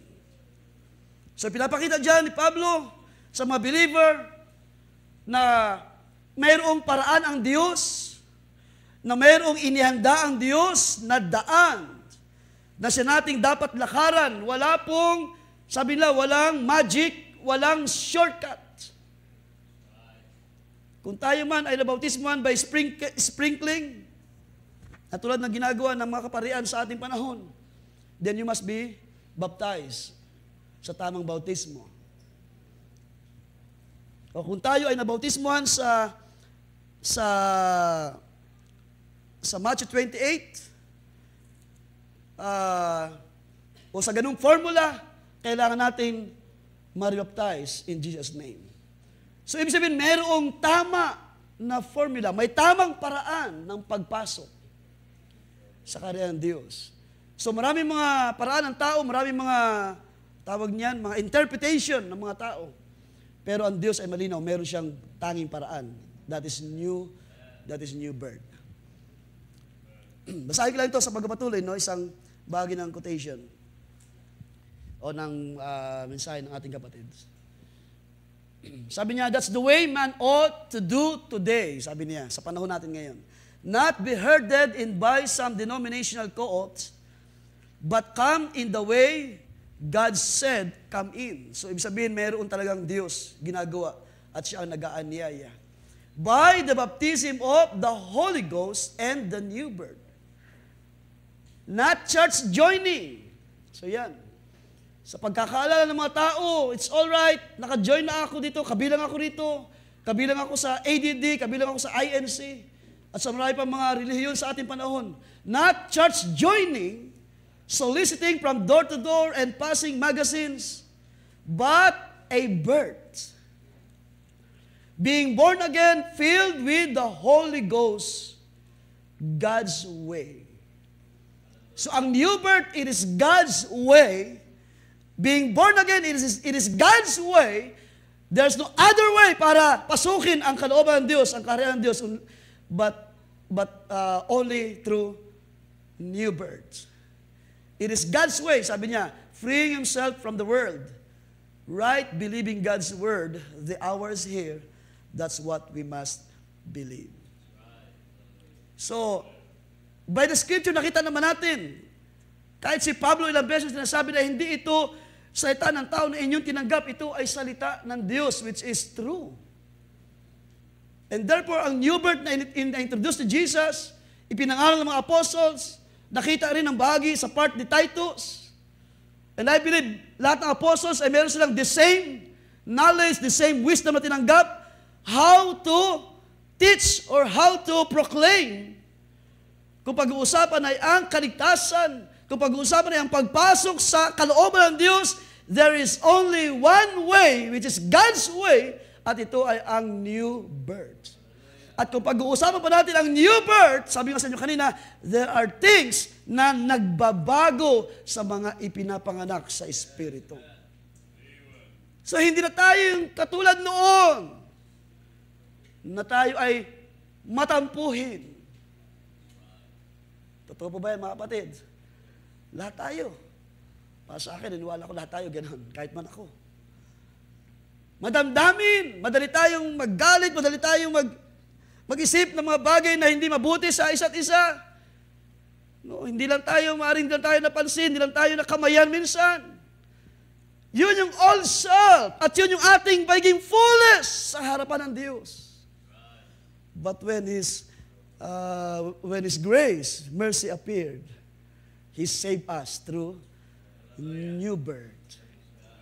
Ibig sabihin, hindi ang Diyos papayag na manatili tayo sa labas ng kalooban ng Diyos. Kung ito man ay maging mahigpit sa atin, so be it, Lord. Because marami nang nakita sa mensahe na kanina mensahe, and later on, umaalis sila, tumatalikod because hindi na kayang pasukin. Sinasabi lang, napakahigpit na mensahe, napakahigpit na sa inyong gawain. Then kung ito ang sabi ng Panginoon, then so be it, Lord. Kung ito yung paraan ng Diyos ng pagmamold, ng pagtuturo sa iglesia.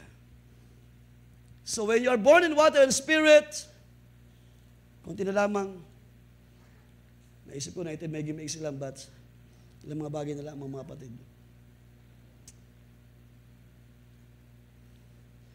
When you are born in water and spirit, take note, mga kapatid, this will guarantee your entrance to the kingdom of God. This will give you an opportunity to enjoy. Huwag niyo kalimutan, iba yung kapayapaan na inaalok ng sanlibutan, iba yung kapayapaan na inaalok ng Panginoon. Iba yung satisfaction ng old self, ng old life, at iba ang satisfaction ng new life sa magitan ng salita ng Diyos. Iba yung mga karanasan na enjoyment sa sanlibutan, at iba yung karanasan na enjoyment natin sa works of the Holy Ghost. So nagkakaroon ng malaking changes, and that's why pinakita rin ni Paul ang bunga ng Espiritu ng Diyos. Alam natin yan, Galatians chapter 5, verse 20 to 23, inyo na lamang inote siguro, na ang new birth ay magdadala sa atin, it will bring us to experience the fruit of the Spirit. Ibig sabihin, without new birth, hindi mo maranasan ang bunga ng Espiritu. Maaring meron kang kapayapaan, pero kapayapaan na bigay ng sanlibutan. Maaring meron kang kagalakan, pero kagalakan ng sanlibutan. Pero kung pag-uusapan ng fruit of the Spirit, kapag ito'y dumating sa iyo by new birth, unti-unti mong mararanasan. Hallelujah! Hindi man ito overnight mangyari, hindi agad-agad, pero little by little, hallelujah, kapag ikaw nagpapatuloy sa paglakad sa salita ng Diyos, unti-unti, hallelujah, makikita mo ang bunga ng Espiritu ay mag-a-appear sa iyo, hallelujah, at makikita ng marami ang fruit of the Holy Spirit, ang kagalakan ng pagtitiis, at marami pang mga bagay. Unti-unting mahayag, unti-unting makikita sa iyo ang bunga ng Espiritu ng Diyos. Ano pa? By new birth, ang new birth ay magbibigay sa iyo ng tama na pagpili o pagpapasya. New birth gives us a right choices, a right decision. Kaya nga pati yung pag-aasawa, dapat may tama tayong unawa. Tama na pagpapasya. Kapag hindi pa tayo na officially na-officiate, brother, huwag mo naman sakalin si sister. Spiritually speaking. Hindi tayo magko-conclude ng maraming mga bagay. Hindi tayo agad mag-jump into conclusion. By new birth, it will gives us to a right choices or right decision, pagpapasya, guided by the Spirit of truth. Hindi tayo magiging disorder because the Word of God is order. Ang Panginoon ng Diyos ay author ng hindi ng kaguluhan, kundi ng kaayusan at kapayapaan. Basahin natin ang 1 Peter chapter 4. Kung paano ang si Kristo ay nagbata sa laman, ay magsandata rin naman kayo ng gayong pag-iisip. So mayroong tinatawag na pagtitiis. Diba? Itong laman na ito, masyado tayong minsan dinadala sa maraming mga bagay, palayo sa kalooban ng Diyos. Pero kung paano si Kristo ay nagbata sa laman, ibig sabihin, tiniis ang mga bagay sa kanyang laman. Sabi diyan, sapagat siya ay nagbata sa laman, ay nagpapatigil sa kasalanan. So, ibig sabihin, itong katawan na ito ay nagdadala palayo sa kalooban ng Diyos. Pero ang by new birth, ito yung magdadala sa iyo sa perfect will of God. Sabi diyan, upang wag na kayo mga buhay sa laman, verse 2, sa inyong nalalabing panahon, sa mga masamang pita ng mga tao, kundi sa kalooban ng Diyos. So, ang new birth ay magbibigay sa atin ng tama na pagpapasya. Yes, totoo po yan. Kaya huwag tayong lalayo sa counsel. Mga young people, makinig kayo, huwag kayong lalayo sa counsel ng Diyos. Kapag may payo ang Diyos sa magitan ng kanyang mga manggagawa, then listen, makinig tayo at hintayin ang tamang panahon.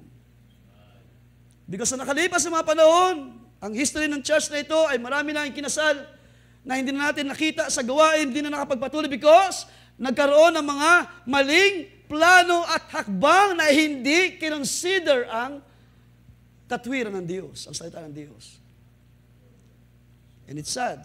Doon tayo nalungkot, nalumbay. Pero alam natin na ang Diyos ay hindi Diyos na nagpapabaya. Ang Diyos ay laging may salita para i-correct tayo at turuan tayo.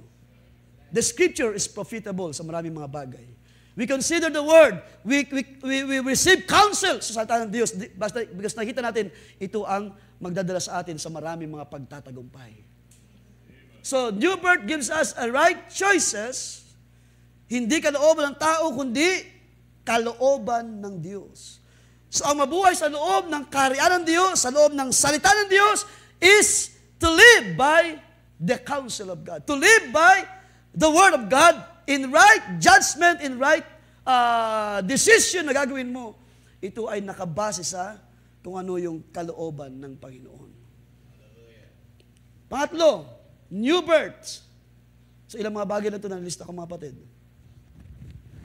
New birth changes our perspective about love. Alam niyo, napakatuso ng sanlibutan dahil sa awit na, ano yung awit na, learn to love yourself. At alam niya kung sino ang behind niyan, si Satanas yun. Wala siyang pakialam kay Abel. Mahal na mahal niya ang kanyang sarili. Learn to love yourself by Whitney Houston. So ito ay pag-ibig sa laman, pag-ibig sa tao, na hindi niya kayang express, na umibig sa lahat, kahit gaano pang nagkulang ang isa't isa. Pero ang new birth ay magdadala sa iyo sa tama na pagkaunawa sa divine love. So hindi na yung love ng flesh o love ng makatao, hindi yung phileo love, kundi yung agape love. So yun isang bagay na maganda mga kapatid. Ang new birth, once na ikaw ay nakapasok sa kaharian ng Diyos, mayroong tama na pagkaunawa sa pag-ibig. Hindi natin uunahin lagi ang ating sarili. Sabi ni Pablo, lagi natin kinukonsider ang iba. Hindi natin lagi sabihin, basta ako, eto ako. Basta ako maglilingkod sa Panginoon. No. Basta ako aawin sa Panginoon. No. Kahit marami tayong dala sa ating mga puso. Basta ako, pastor, nandyan ako lagi, present ako, full support ako sa ministry. Pero pagdating sa mga paalala, pagtuturo, ay hindi natin masundan. So new birth changes our perspective, lalo na pagdating sa pag-ibig. 1 John chapter 4, ating puntahan.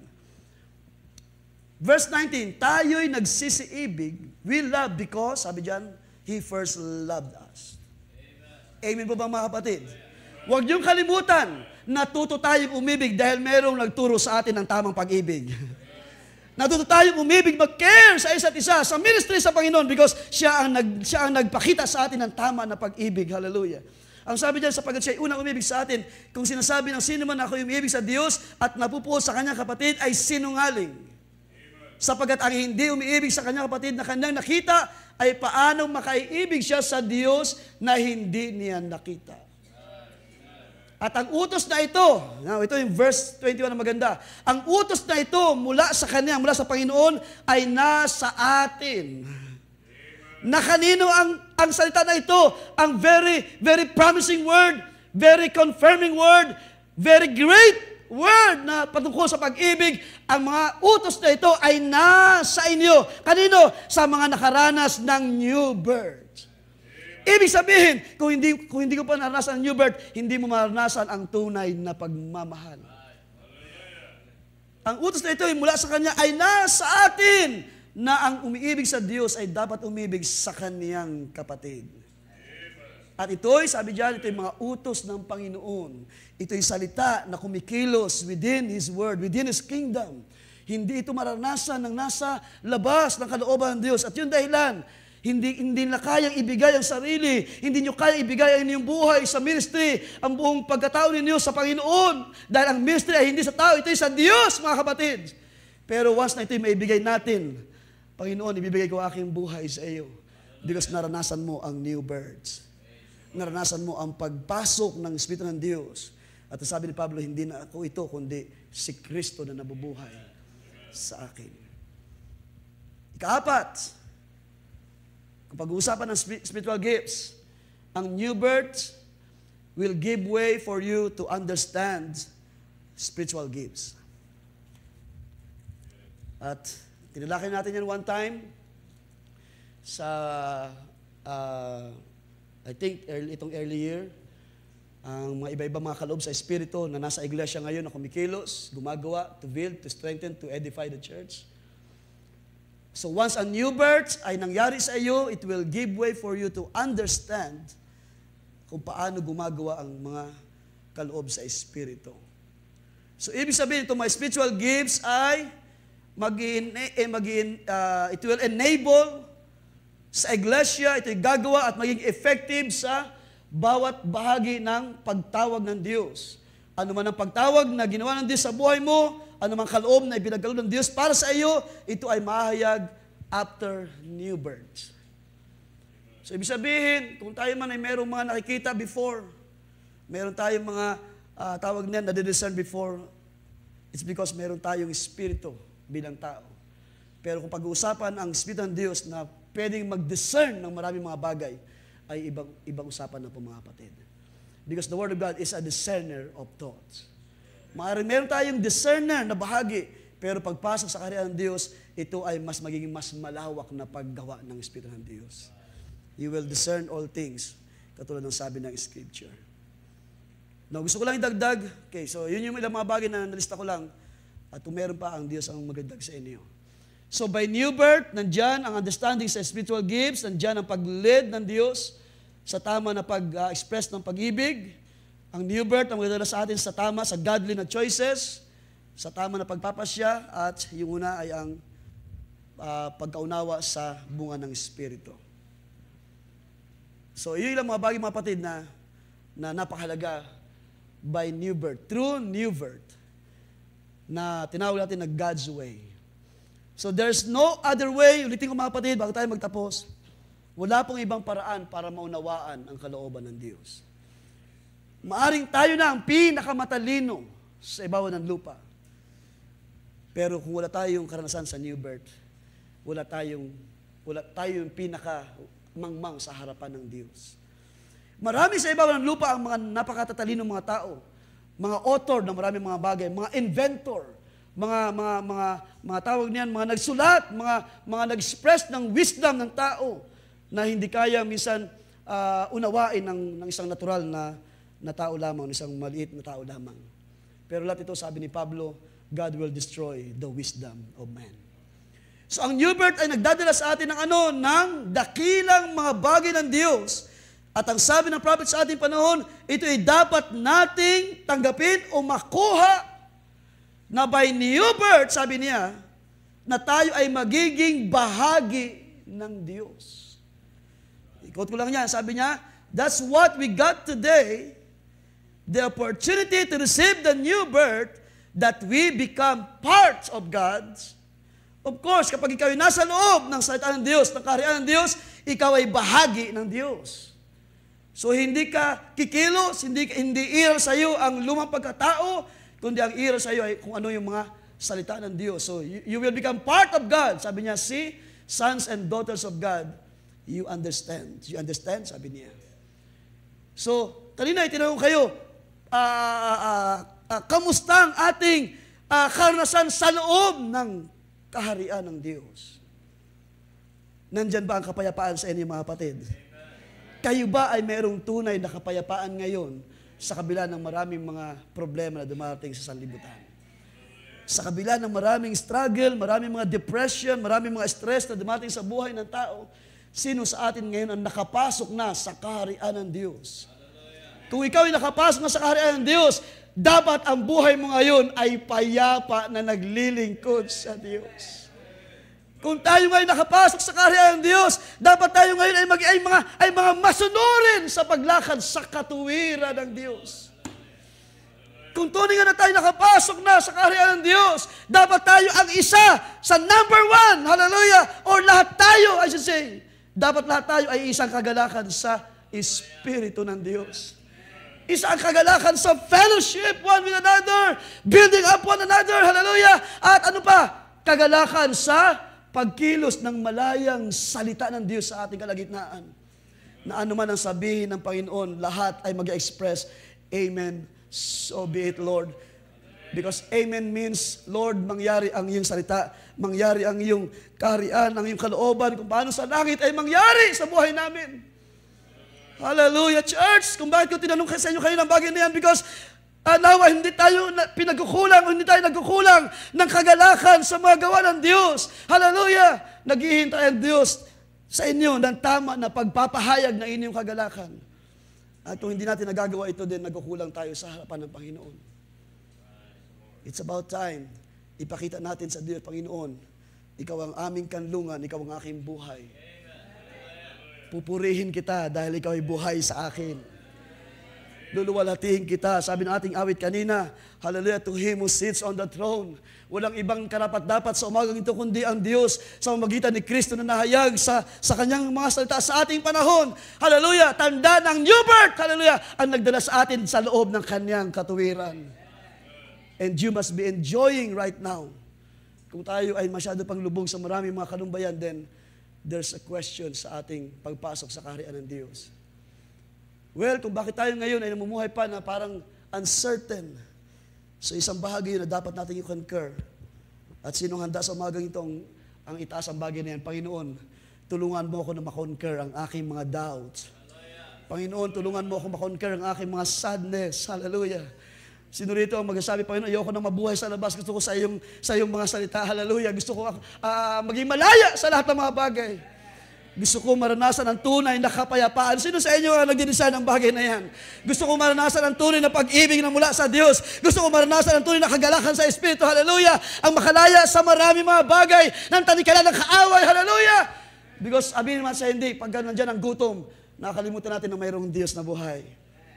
Pero whether tayo ay mayroong mga bagay na kinakain, binibigay, sabi ni Pablo, ay maging mapagpasalamat tayo sa Diyos. Huwag natin tigilan ang Diyos sa pagpapasalamat at pagbabalik ng kapurihan sa Panginoon. Ating palapakan ng Panginoon, mga kapatid. Glory to God, glory to Jesus, hallelujah. Sa Diyos lahat mauwian, lahat ng kaluwalhatian, kapurihan. Pagpalain ng Diyos ang mga nagpasya. Pagpalain ng Diyos sa inyo na may karanasan ng bagay na ito at sa inyo naman nag-i-enjoy na din, lahat tayo. We must enjoy. Ang isang sabi ng Scripture na in His presence there is fullness. Merong realidad ng kagalakan. Can you say amen to that, mga kapatid? Let us all stand. Tayo magpasalamat sa Panginoon, mga kapatid. Ilang mga bagay, maaaring dito nga natin, God willing.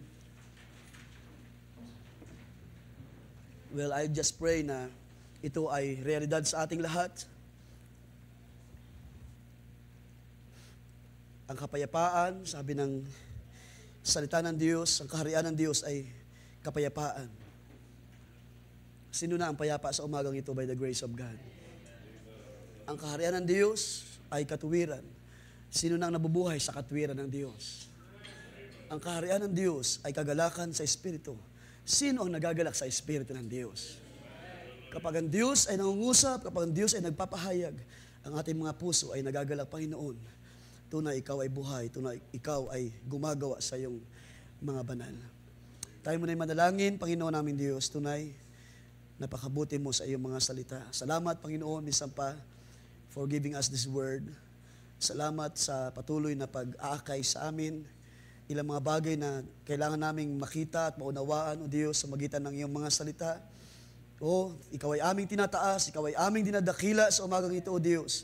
Salamat sa patuloy na pagpapakilala ng iyong sarili, O Diyos, sa magitan ng iyong salita, sa magitan ng aming Panginoong Kristo Jesus, na nahayag through His Word sa aming panahon. Nakita namin ang pagtawag mo, Panginoon, ay tunay isang mataas na pagtawag sa bawat isa. Nakita namin ang direksyon ng iyong salita, O Diyos. Nakita namin ang maraming mga bagay sa loob ng iyong kaharian. Hallelujah. O, naranasan namin ang mga bagay na hindi namin naranasan noon, O Diyos. Ang mga bagay ng kagalakan, hallelujah, sa iyong mga salita, hindi namin naranasan to before, hallelujah.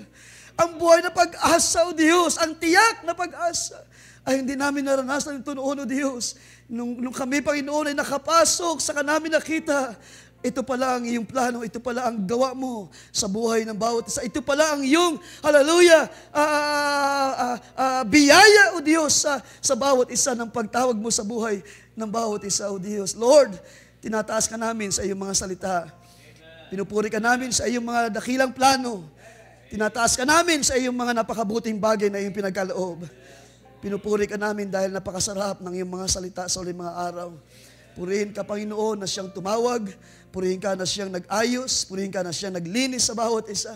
Purihin ka na siyang nagpapabanal sa iyong iglesia. Hallelujah. Purihin ka na siyang patuloy na nagpapalago sa aming panampalataya. Purihin ka sa bawat isa, O Diyos, na binigyan mo ng kapahayagan na tama na pagkaunawa. Dahil, Panginoon, ngayon, masigit namin nakikita na ikaw ay Diyos na mabuti sa lahat.